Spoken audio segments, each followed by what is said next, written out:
కాంగ్రెస్ ప్రభుత్వంలో ఆర్టీసీ ఉద్యోగుల పరిస్థితి అయోమయంగా మారింది. ఓవైపు విలీనం లేదు, మరోవైపు వేతన సవరణ ఊసేలేదు. ఆర్టీసీ పెండింగ్ అంశాలపై ప్రభుత్వం కనీసం దృష్టి సారించడం లేదు. దీంతో ఉద్యోగుల్లో తీవ్ర నిరాశ నెలకొంది.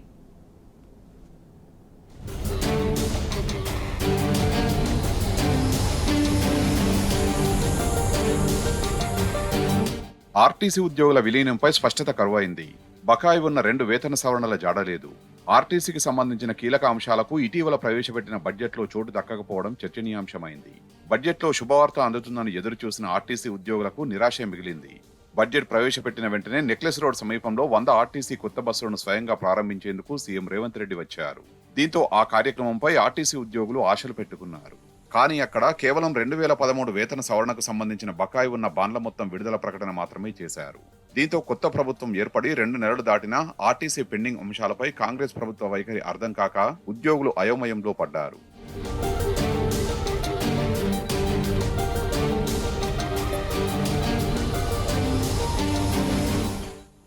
ప్రభుత్వం ఏర్పడ్డాక మహాలక్ష్మి పథకంలో భాగంగా ఆర్డినరీ, ఎక్స్ప్రెస్ బస్సుల్లో మహిళలకు ఉచిత ప్రయాణాన్ని అందిస్తోంది ఆర్టీసీ. ఒక్క కొత్త బస్సు కూడా లేకుండానే, ఎలాంటి సిబ్బంది పెంపు కూడా లేకుండానే ఈ పథకాన్ని ప్రారంభించారు. అంతకుముందు సగటున రోజుకి 28 లక్షల మంది ఆర్టీసీ బస్సుల్లో ప్రయాణించేవారు. ఈ పథకం మొదలయ్యాక అది 45 లక్షలకు చేరింది. కొన్ని ప్రత్యేక బస్సుల్లో ఆ సంఖ్య 52 లక్షలకు చేరినట్లు అధికారులు చెబుతున్నారు.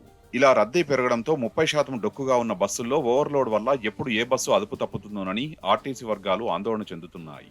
అయితే నిత్యం అధికారులు ప్రత్యేక శ్రద్ధ తీసుకుని సిబ్బందికి జాగ్రత్తలు సూచిస్తూ ప్రమాదాలు జరగకుండా పథకాన్ని అమలు చేస్తూ వస్తున్నారు. బస్సులు కిక్కిరిసి ఘర్షణలు జరుగుతున్న పరిస్థితి ఉన్నా ఎలాగోలా నెట్టుకొస్తున్నారు. ఆర్టీసీ సామర్థ్యాన్ని పెంచకుండానే మహాలక్ష్మి పథకాన్ని సక్సెస్ఫుల్ గా రన్ చేస్తున్నప్పటికీ తమకు అందాల్సిన ఆర్థిక లబ్ధి విషయంలో ప్రభుత్వం పట్టనట్లు వ్యవహరించడం ఏంటని కార్మికులు ప్రశ్నిస్తున్నారు.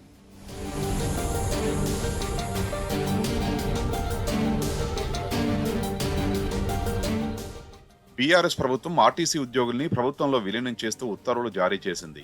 విధి విధానాలు ఖరారయ్యేలోపే ఎన్నికల కోడ్ వచ్చింది. కాంగ్రెస్ అధికారంలోకి రావడంతో వెంటనే ఆ ప్రక్రియ కొనసాగుతుందని ఆర్టీసీ ఉద్యోగులు ఆశించారు.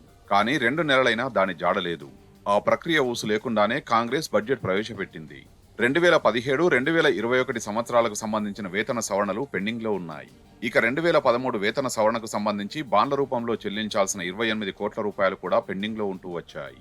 ఇవి కాకుండా ఆర్టీసీ సహకార పరపతి సంఘానికి సంబంధించిన దాదాపు 1100 కోట్లు, పీఎఫ్ కు సంబంధించిన 1400 కోట్ల బకాయిలు పేరుకుపోయాయి.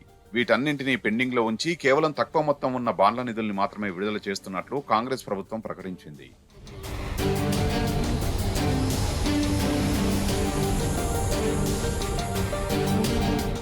శాసనసభ ఎన్నికలకు ముందు ఆర్టీసీకి చెందిన ప్రధాన కార్మిక సంఘాల నేతలు వారి సొంత సంఘాలను కూడా వదిలేసి కాంగ్రెస్ కు పూర్తి మద్దతు తెలిపారు. బడ్జెట్ ముందు వరకు కాంగ్రెస్ తీరును ప్రశంసిస్తూ పోస్టులు వైరల్ చేశారు. కానీ బడ్జెట్ తర్వాత ఒక్కసారిగా వారిపై కార్మికుల నుంచి ఒత్తిడి పెరిగింది. దాంతో తాజాగా కార్మిక నేతలు ప్రభుత్వ తీరును తప్పుబడుతూ ప్రకటనలు చేస్తున్నారు. ప్రభుత్వం తీరు కంటితుడుపు చర్యగా కూడా లేదని, కార్మికుల ఓపిక నశించక ముందే దిద్దుబాటు చర్యలు చేపట్టాలని ఆర్టీసీ సంఘం నేతలు హెచ్చరిస్తున్నారు. అటు కాంగ్రెస్ ప్రభుత్వం కూడా ఆర్టీసీ కార్మికులను వారి సమస్యల్ని లైట్ తీసుకుంటున్నట్లుగా వ్యవహరిస్తోంది.